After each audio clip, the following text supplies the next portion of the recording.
Good evening, everyone. So, today we are going to understand a very important practical or experimental skill of physics, that is refraction of light through a glass slab, a rectangular glass slab. So, before we do the experiment, let us first of all understand that what the ray diagram for the glass slab will be, so that it is easy for us to understand what we need to find out in the end. So when we talk about the refraction of light through a rectangular glass slab, we all know that we will take a glass slab. So the glass slab is rectangular in shape.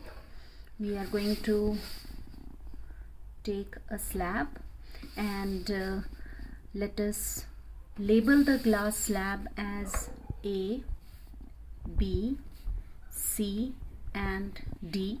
So this is the glass slab ABCD.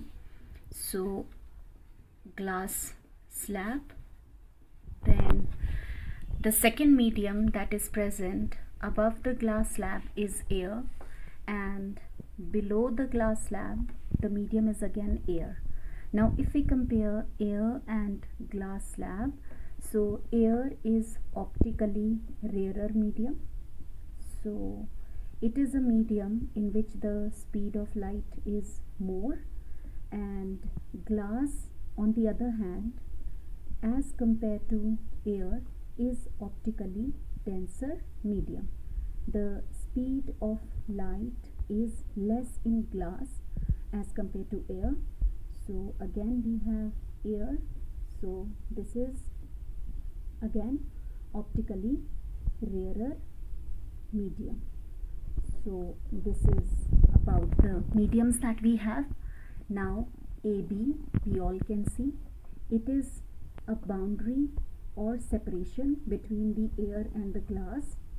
So this is interface 1, and CD is again a boundary or separation between the glass and air.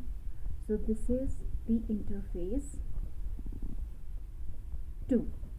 Now the ray of light which is incident obliquely on the interface AB would have gone undeviated, or it would have gone straight if glass was not there. So it would have gone straight like this if glass would not have been there. And at this surface we'll make a normal 90 degree to the interface. Let us label the normal as n dash. But now if we look on to the current situation, this incident ray of light is moving from air into glass, that is from optically rarer medium to optically denser medium. The speed of light will decrease, and as a result this will change its direction of propagation, and the ray will bend towards the principal, towards the normal. So this will bend towards the normal. Now this particular ray that is present inside the glass slab, this is called as the refracted ray.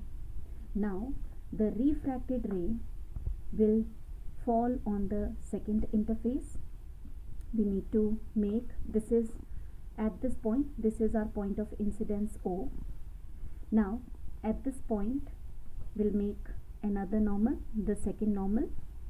Let the second normal be m dash, and this be the point of incidence O dash.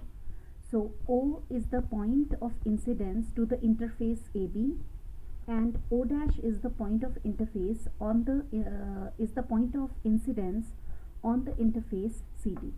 Now this refracted ray is going from glass slab into air, that is from optically rarer denser medium to optically rarer medium. So the speed of light will increase and it will bend away from the normal. Now when it will bend away from the normal, the final ray that comes out of the glass slab, it is called as the emergent ray. Now, this emergent ray will be displaced as compared to the produced incident ray.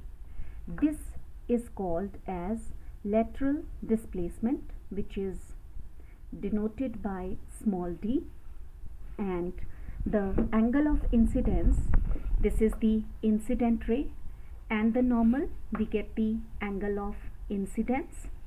Then the refracted ray, which is inside the glass slab, it is the angle of refraction. And finally the emergent ray, the final ray that comes out of the glass slab, it is the angle of emergence. So now we all know that the emergent ray is shifted sideways as compared to the produced incident ray. Now, in this particular experimental skill, we have to find out that whether the angle of incidence is equal to the angle of emergence or not. So this is the experimental skill. If there will be some error due to like the human error, then the emergence angle will be having some difference with the incidence angle. But if there is no error, like human error or maybe because of the faulty glass slab that we are using, then both the angles will not be equal. So I guess that now it is clear that what we have to prove, that angle of incidence should be equal to the angle of emergence, and the emergent ray should be displaced sideways as compared to the produced incident rays. Now, why is it displaced sideways? Because we can see that the two faces of the glass slab, AB and CD, they are parallel and opposite. That is why the bending also becomes equal and opposite, and the emergent ray is parallel to the produced incident ray. So let us all start with the experimental skill now. So now we are aware that we have to find out the angle of incidence should be equal to the angle of emergence. So now let us start with the experimental verification whether the angle of incidence comes out to be equal to the angle of emergence or not. So we have taken a white sheet. The white sheet is kept on the soft board, and just to secure the sheet at its place, we are going to put up the thumb pins so that the sheet doesn't move and the errors, they are reduced. So we can just put up two pins on the two opposite corners. So we have secured the white sheet. Now let us place the glass slab. When we are using the glass slab, one thing should be made sure that the margins of the glass slab, they are not broken, otherwise the refraction, it will be affected and we will not get the proper result. So you can see here that the glass slab is very well intact and there are no rough edges or boundaries of the glass slab. So we'll just keep the glass slab at the center of the sheet and very gently we'll keep the slab at its place, and now we will be drawing the margins of the glass slab. Make sure that the glass slab doesn't move, otherwise we will get the rough area of the glass slab. So we'll just take it off. Yes, this is the glass slab, just to make it final. And let us do the labeling once again: A, B, C and D. Now to start with, I will take the protractor and I will be taking the incident ray at an angle of 45 degrees. You can take it at 60 degree, 30 degree, that is entirely your wish. And how do we do it? We need to keep the protractor very safely on the interface AB, and then at 90 degree we will be making a dot for the normal.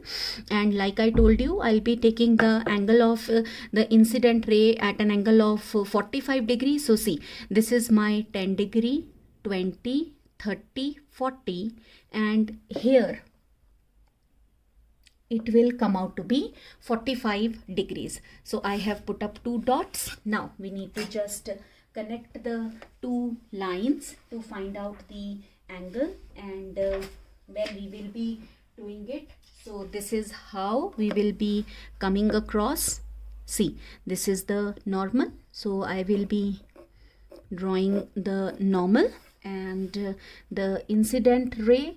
So just we need to, yes, this is the incident ray of light. Now on the incident ray of light, now we will place two paper pins, and the distance between the two paper pins should be from 4 to 5 centimeters minimum. Okay, so roughly we'll be placing it like this. 4 to 5 centimeters minimum, the distance should be like this. Make sure that the pin is straight, it is not moving, so we can see that the pins are kept properly and nicely.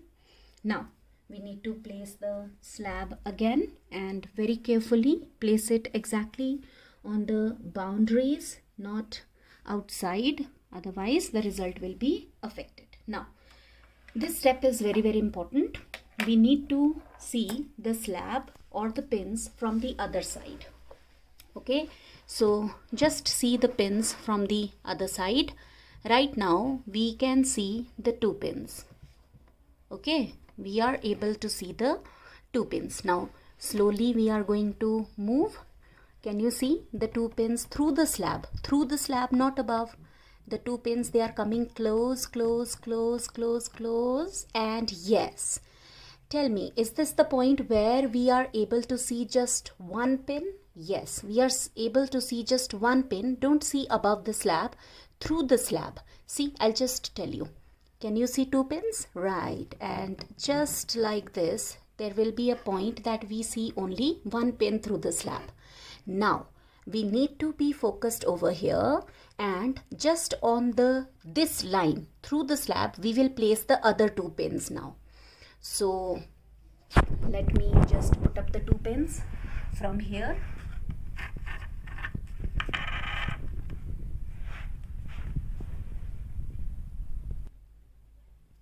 So now you can see that I have placed the two pins in a straight line. So one thing that we need to make sure that we just see through the slab, not above the slab.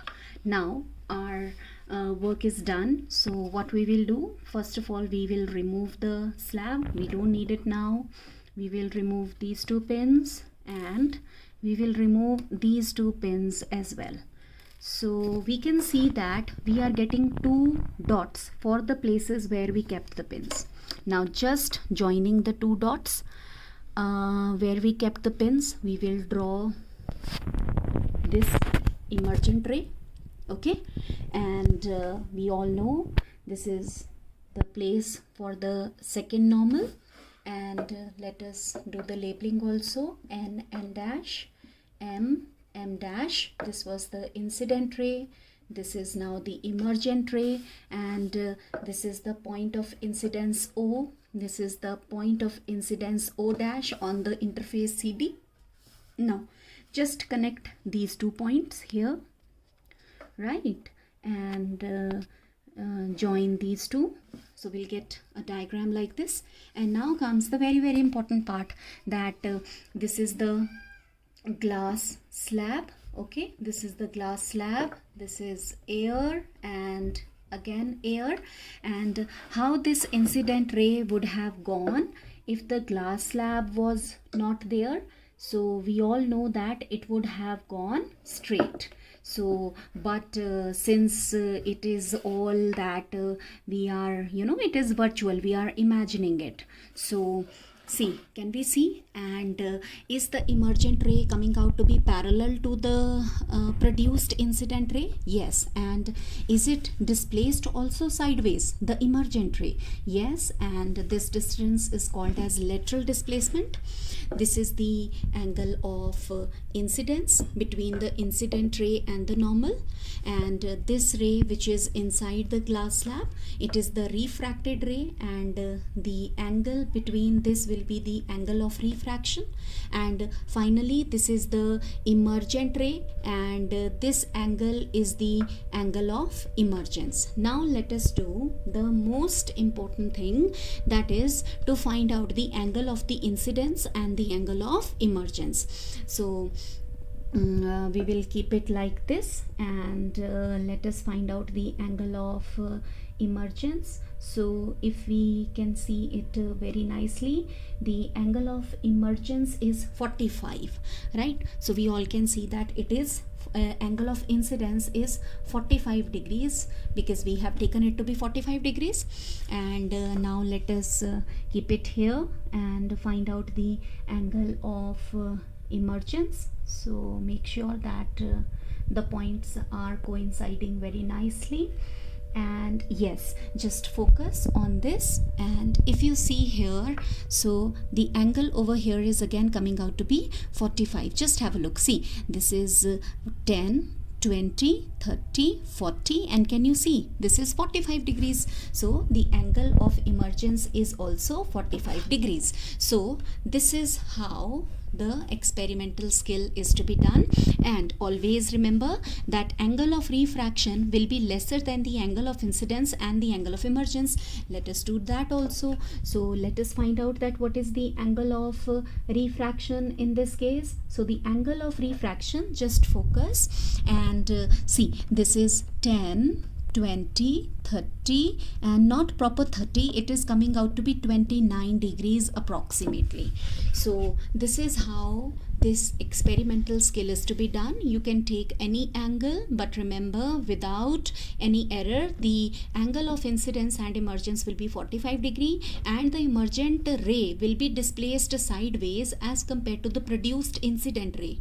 Now why that happens? Because the two faces of the slab, that is AB and CD, they are parallel, they are opposite to each other, and hence the bending also becomes equal and opposite. That is why the ray gets displaced. So I hope that you understood this and learnt.